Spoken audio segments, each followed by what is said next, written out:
Bonjour à tous, bienvenue sur la chaîne AMS Made in Passion. Ça fait longtemps que j'ai pas mis de tuto sur ma chaîne.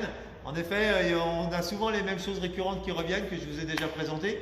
Et là, en l'occurrence, on a une panne sur une Lamborghini Gallardo avec un problème hydraulique pour les passages de vitesse.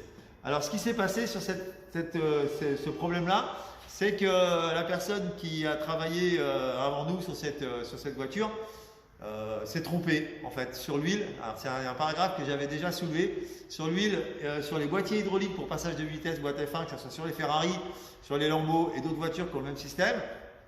C'est pas de l'huile de frein conventionnelle, du DOT4 ou DOT5, c'est une huile spécifique qui s'appelle de la Tutela, une huile qu'on trouve chez Fiat par exemple sur les abarques et tout ça.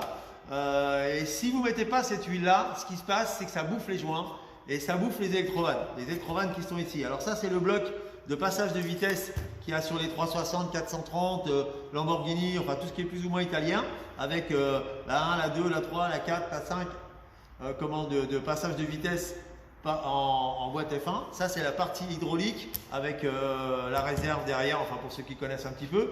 Et ça c'est la partie qui passe les vitesses dans la boîte de vitesse, c'est-à-dire que c'est une main en fait avec un doigt et qui fait fonctionner. Et ça c'est relié par les tuyaux. Et quand on active les palettes, en fait c'est ce qui fait que ça fait passer les vitesses. Et ça c'est très très important, j'en parle aussi quand je fais l'embrayage sur la Gallardo, l'autre Gallardo il y a sur les autres vidéos.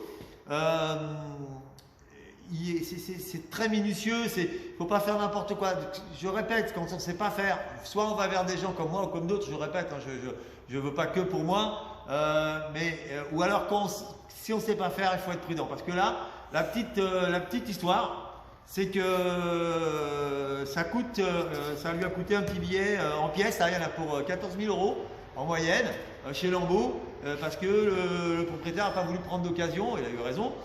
Mais quand on fait des bêtises, on va apprendre à les assumer derrière et c'est bête de gaspiller de l'argent alors que ça pouvait être juste une électrovanne, mais non, mais là tout l'ensemble a pris. Donc voilà, donc moi je vais continuer d'assembler ça et je refais une petite vidéo pour vous montrer après le fonctionnement du système. Et j'en profite pour remercier tous les gens qui m'ont appelé, que ça soit de Suisse, de Belgique, même j'en ai eu un de loin d'Espagne qui m'a appelé, qui suivent un peu mes tutos et qui m'ont remercié sur un peu ma façon d'expliquer et tout ça. Vraiment ça me fait très plaisir, j'ai rien à gagner avec ça.